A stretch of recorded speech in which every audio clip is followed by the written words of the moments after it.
Welcome to the Wired for Success podcast, your show for ambitious, mission-driven entrepreneurs who understand that there's more to entrepreneurship than finding the latest flash-in-the-pan strategies, who understand that in order to build your empire, you need a solid foundation. I wholeheartedly believe that entrepreneurship is the biggest self-development journey you can be on, and it's my mission to help you make that journey easier. I help you transition from a struggling, overwhelmed, and overworked entrepreneur to the relaxed and confident CEO and conscious creator of your dream life that you are meant to be. In this show, I bring together the very best from science, self-development, and entrepreneurship to set you up for sustainable success. I share my own experiences and knowledge as a molecular biologist and mindset coach for high-achieving entrepreneurs, and I interview other top scientists, coaches, and entrepreneurs so that you can get all the expert tips and strategies to help you trust yourself more, worry less, make better decisions, be more productive, stay focused and organized, and build your legacy. Hi, I'm Claudia Garbutt, the scientist and mindset coach behind the show, and you're listening to the Wired for Success podcast.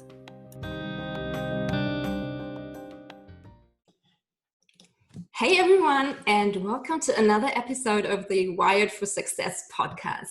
Today, I'm excited to talk to author, speaker, creator of Identity Magazine, and fellow mindset coach, Susan Vernicek.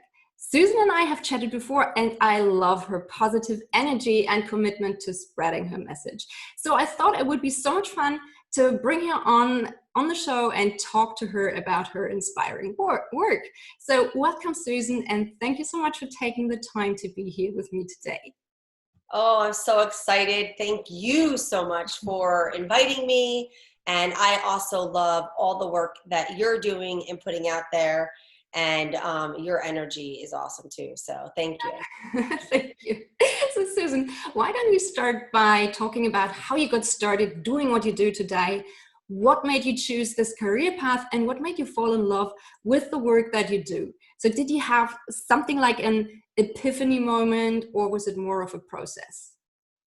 It was definitely an epiphany moment. You know, it's crazy to think that it's been over 13 years and you forget to share the very beginning part of your story as you evolve as an entrepreneur and a business owner. You know, you forget that very, very beginning. But how I started was, was a very, very blessed young woman. I did what I wanted and I traveled the world after I graduated college. Lived in London, traveled to South Africa, traveled to Dubai, cool. And I spent the entire summer of 2004 there. And the end of the summer, I had to come home for financial responsibilities, college loans and such. And I remember crying for like weeks, disgusting crying, because I met such amazing people there, friendships, and I did not want to leave, but I just thought that I had to have this responsibility and I had to get a normal job. Mm-hmm. And so, I came home and I did that. And then I found a headhunter and I got a graphic design job for a medical company. Mm-hmm. And the one thing that I learned when I traveled, the people that I met were so extraordinary. They were of all backgrounds, of all ages. Mm. And the one thing they all had in common was to enjoy life. And make connections and build friendships. And they were selling, they were coming from Australia or Africa, living in London, and they would sell their cars or sell their homes so that they could travel. Mm-hmm. And they just were living free spirits. And I loved that. And that summer, I really discovered the power of freedom and loving life and enjoying life at any age of all ages, that it is possible. And so I never let that go. I knew that was something that I always wanted. And here I am, though, now working at a job as a graphic designer in a little cube, no windows, manipulating faces in Photoshop. Mm-hmm. That was one part of my job, was manipulating faces. And I was then 25 years old. And sooner or later, we ended up being the guinea pig. The employees were the guinea pigs. So then I was manipulating my own face. and staring at myself for 40 hours a week and paying attention to all my flaws that I never paid attention to. And at that time, I was also at a very low rock bottom moment. I was throwing myself massive pity parties because I wanted to be back in London. I was living back at home. All my friends were in Maryland or in London because that's where they all lived from college, you know. And so then I had this job and I didn't like it. And I was 65 pounds heavier. I was in major debt because I charged all my traveling.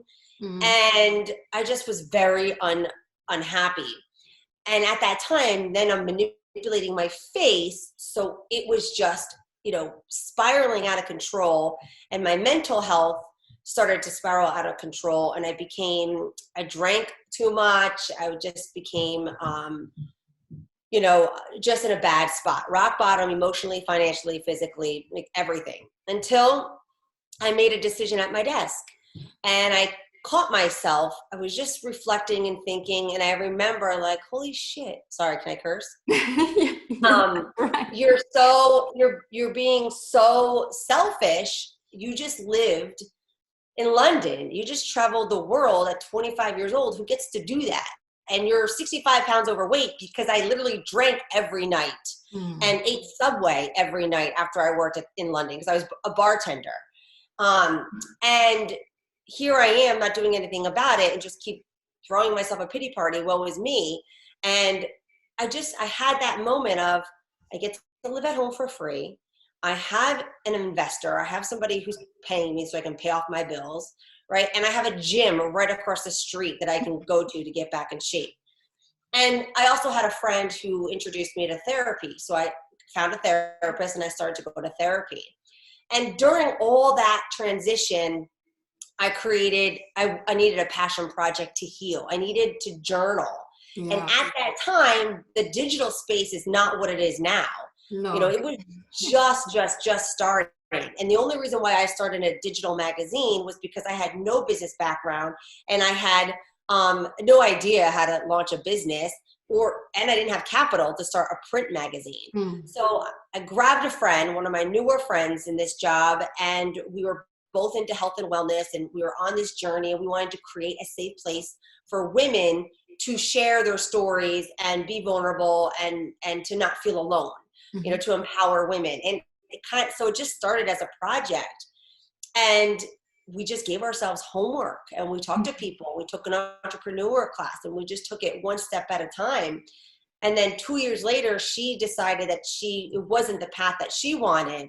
And then I had another 2 weeks of crying, like, I don't think I can do this by myself, you know, all that kind of emotions and mindset blocks and self-limiting beliefs.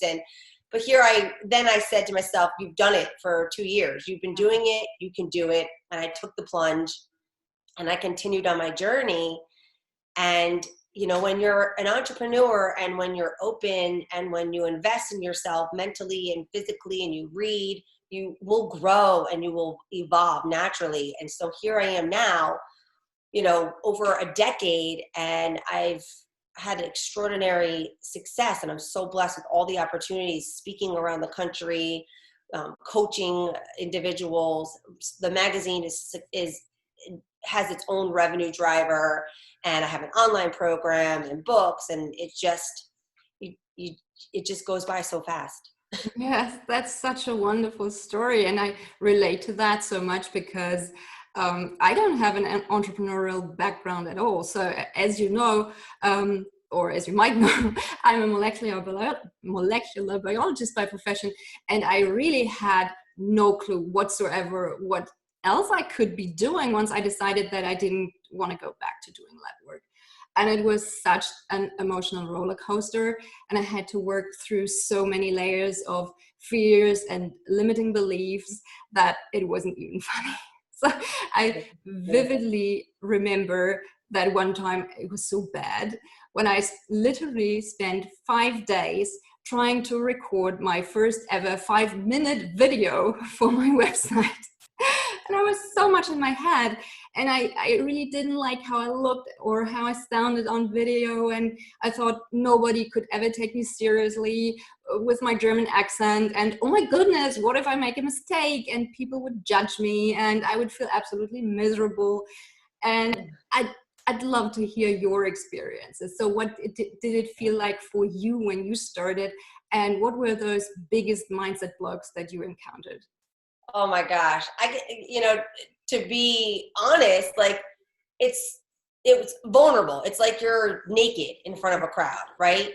On this in front of my family, you just feel so vulnerable. You're sharing things.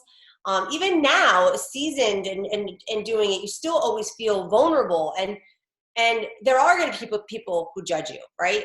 And that's the difference from when I first started is now I just know and I accept it and I embrace it, because if I'm being judged, then I'm triggering something in somebody else. True. And I think that's a good thing, right? And whether they benefit or not, I want to do that. I want to jolt. I want to ignite people, because I think that we should all want to be our best, and we should all always want to grow and evolve. But when I first started, that fear of judgment, and I don't want to insult my family. I don't want to upset my family. I come from a very interesting, non-traditional upbringing. And I'm so blessed that my family today, we are all very successful. We are all very healthy, but we grew up in alcohol abuse, and we grew up in verbal abuse, and we grew up in infidelity, and we grew up with drugs, and we grew up with murder and tragic and stuff that you don't hear every day. But I am blessed for it, because we are all so freaking strong because of that. And it's funny because all of us are entrepreneurs. We all have our own business, except for two of us. One's a teacher and one's retired. Well, two are retired, but they were business owners. But we all came out on top, and we were all at rock bottom, which is amazing. But yeah, there's so many of those mind blocks and self-limiting beliefs. And like you said, the biggest thing I think that we all can relate to, and if you talk to all your podcast guests, is that judgment piece, that fear of people judging.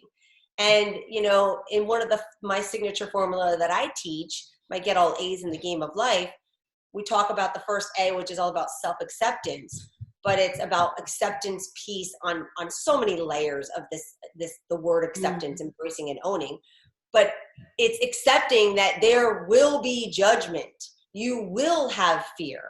Yes. Bring the fear along, because on the other side of fear is opportunity. Right? And those who are judging you, good. Let them do that, because they're being triggered. And who knows, you will maybe be the one that inspired them to look inside down the line on their journey, wherever that falls for them. It's so true.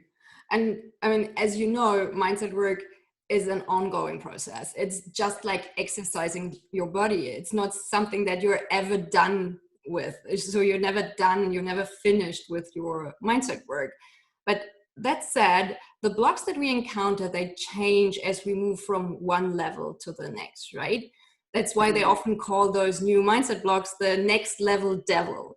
So which new devils did you encounter when you started to grow your business? So many, but I think the biggest was money.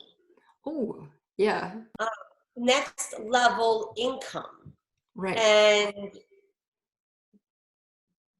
owning and believing that I was worthy of earning what I wanted to earn, and I'm at that next level now in my business, where I'll earn like 10,000, 15,000 in a month, right? And I've been doing that for the past 6 years, but not every month. Right. And I have that next level block of why can't I make this more consistent? And I've been working on that, especially through COVID. COVID has really pushed me into that because of COVID and the pandemic. You're like, shit, like I really want this. I want this security. I want this in so many ways. And if I can do it a few times a year, then I can do it consistently. Yeah. But it's getting to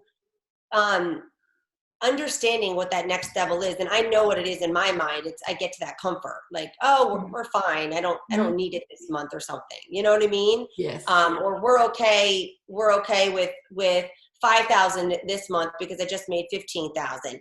But that's not the right mindset. It's not. You know, and I know that, and that's something that I think that next level is. Like, the first level is, okay, how do I get over the block of asking people to invest in me, right? Whether that's even $20, Absolutely. and then you get comfortable with that, and then it's the next level of each. And I think that's the biggest block for me now. Earlier in business, it was doing. It was the blocks of just putting myself out there, asking for help, and implementing what you're learning, and going all in and setting up the tools and the systems, trusting the process. Yeah, absolutely. I love that. So what do you do, or how are you working through these blocks as they come up? Can you share maybe a couple of practical tips for our listeners who might encounter the exact same blocks right now? Yes. Okay. So what I've been working on is I have to reflect on the say I want to earn, so we'll take 15,000 consistently a month, right? That's one of my next level goals. Yeah. So what I need to do is I reflect in a journal about all the things how I earned that 15,000 those few months in a year. Like, how do I get there? What is it? What's the pattern? And I discover the pattern and the why for that. Okay. So you have to understand when something works. You have to understand why that works so that you can repeat that. And then you go and you figure out, well, why isn't it working? You do the same thing. Why isn't it working? Where is the incongruency, right? How can I get congruency through all this?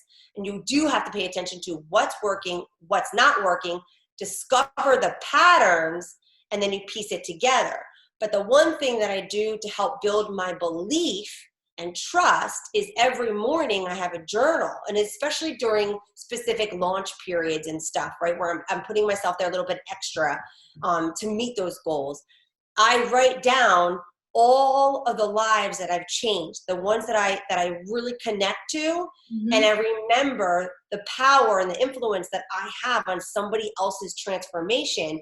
And so I write down those specific women who I just cherish, that I know from, like, because of our relationship, I can remember, and write down their transformations, and I help them and how I help them. And then I write down the financials, like how I've gotten paid, how much money I have earned since I started my business, just over $1 million as my own boss.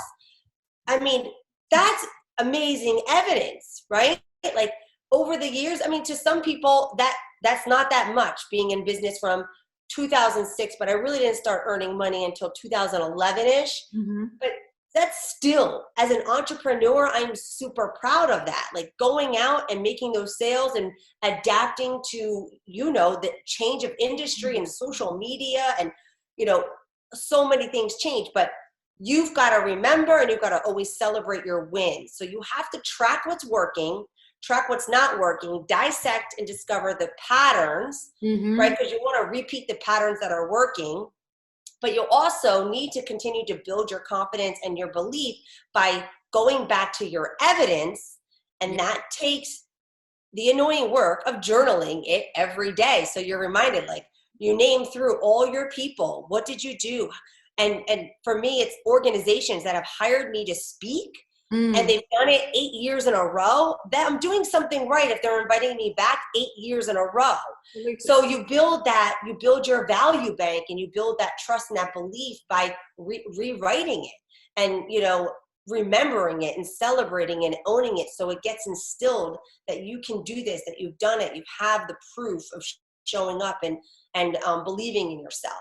So those are the two big exercises that I implement, and that I'm implementing now as I get over my next hump of that consistency of that big chunk of income. Yes, I love that, especially the part where you connect to everyone that you have helped before and you celebrate those past wins. It's kind of like putting cookies into your internal cookie jar that you can draw from when Yes. you feel sad or dejected or something like that. So that's a wonderful tip. Thank you so much. But now I would like to dig a little deeper here and hear more about your signature A-game formula. What's that all about? And can you explain your framework for someone who's not familiar with it yet?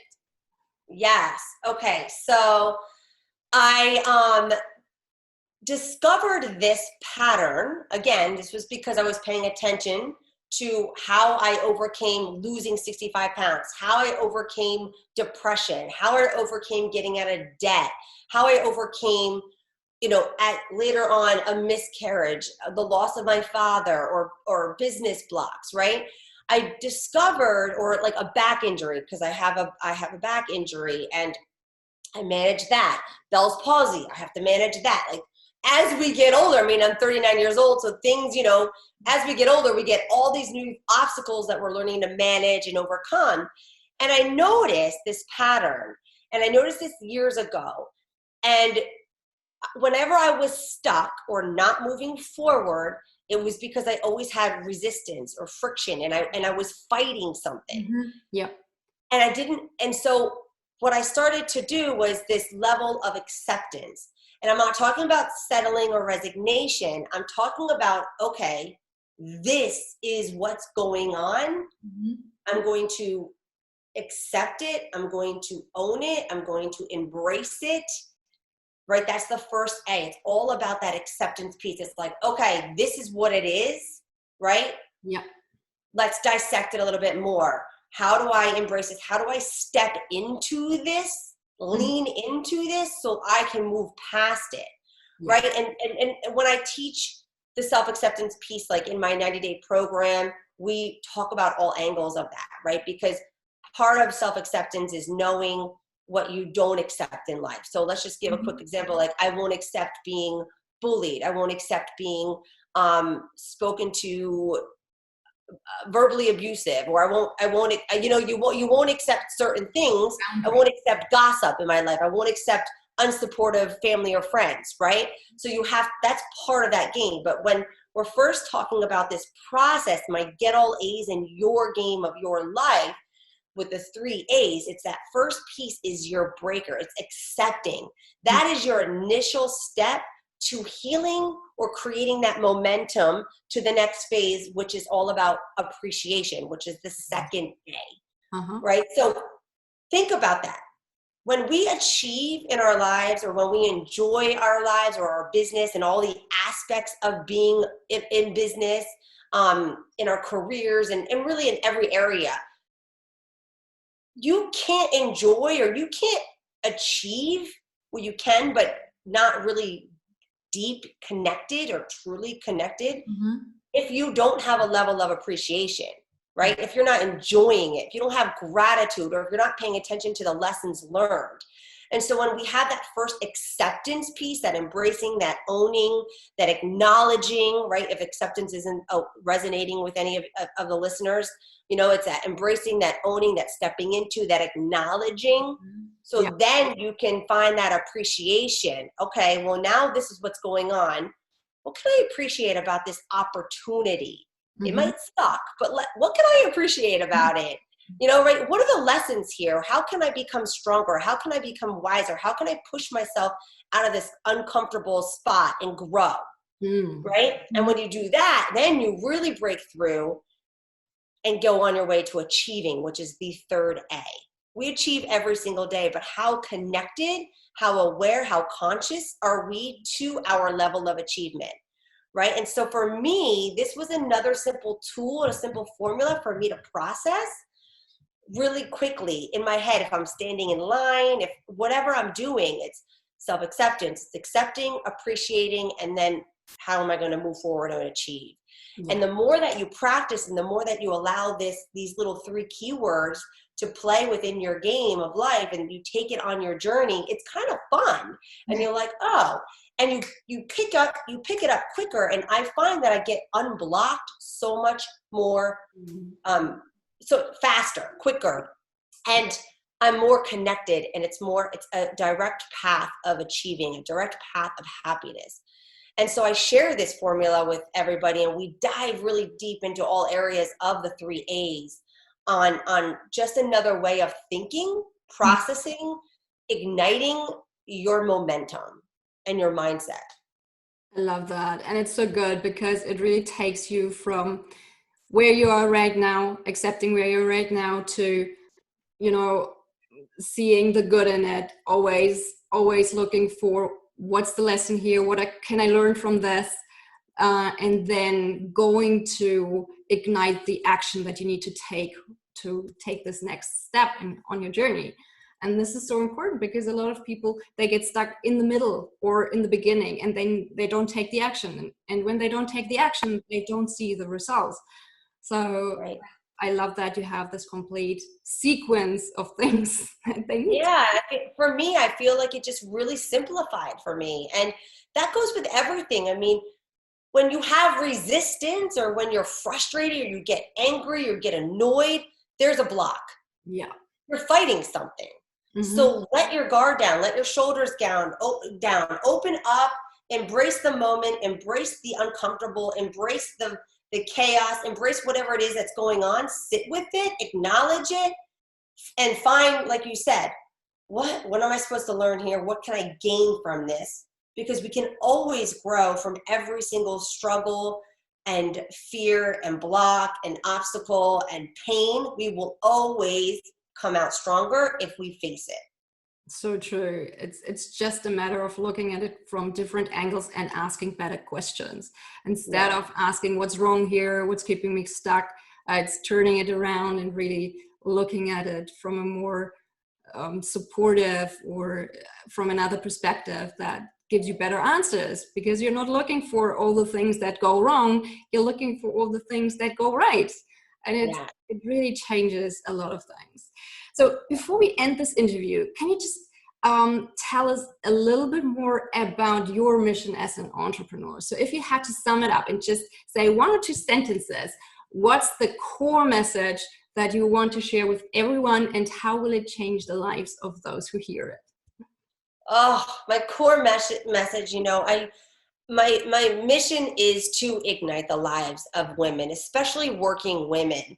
It's to ignite and infuse this energy and this passion for them so that they're excited every day, consistently. And I really enjoy helping women unblock what they think they need X, Y, and Z to be X, Y, and Z, to be successful, to be happy. And really everything is, and you know this, it's all within our mind. It's all within the specific questions that we ask. It's all in the vision that we create. It's all in how we look at our lives and our daily task, or our daily game. I say that's why I call it the game of life. Like, what's today's game going to bring me? How am I going to have fun? How am I going to rock it? How am I going to stay in my course? Every little bit, the slight edge. I don't know if you read the Slight Edge book. It's every little piece, every little forward action that you take every day is going to get you to where you are, and you just have to believe it and trust that process.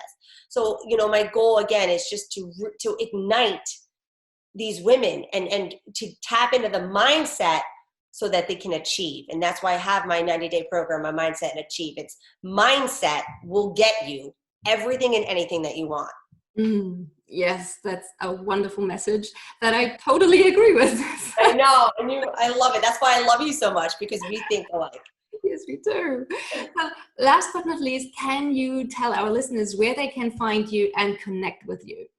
Yes.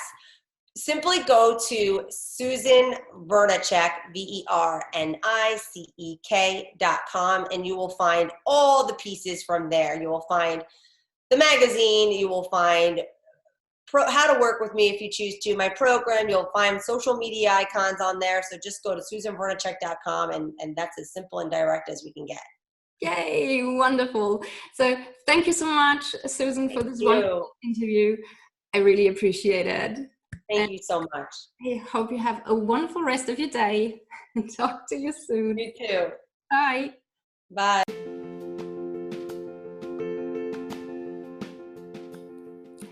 Thank you so much for listening to the Wired for Success podcast. I hope you've enjoyed it. If you did, please take a sec to rate and review my show. It would mean the world to me because you would help me reach more entrepreneurs like yourself who would love this show.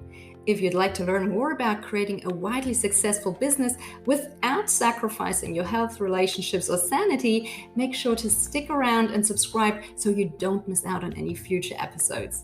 And if you think, heck yes, I want to listen to each and every one of these amazing episodes, but my day just doesn't have enough hours, well, if that's you, I have something special for you. To help me spread the word about this podcast, I've created a contest and I'm giving away some super cool prizes for those of you who take a sec to subscribe, rate, and review the show. And one of the amazing prizes that you can win is to watch me create my brand new Get Your Life Back Productivity Powerhouse course that teaches entrepreneurs how to win back 1 to 2 hours of precious time each day so that they can do all the things they love. I'll later sell that course for 997 euros, but as a thank you for supporting my podcast launch, you'll get to watch as I create it for free. And just like that, you will have enough time to listen to each and every Wired for Success episode. Woohoo! To find out more about the contest and the other amazing prizes, go to www.wiredforsuccess.solutions/launch-contest. See you next time.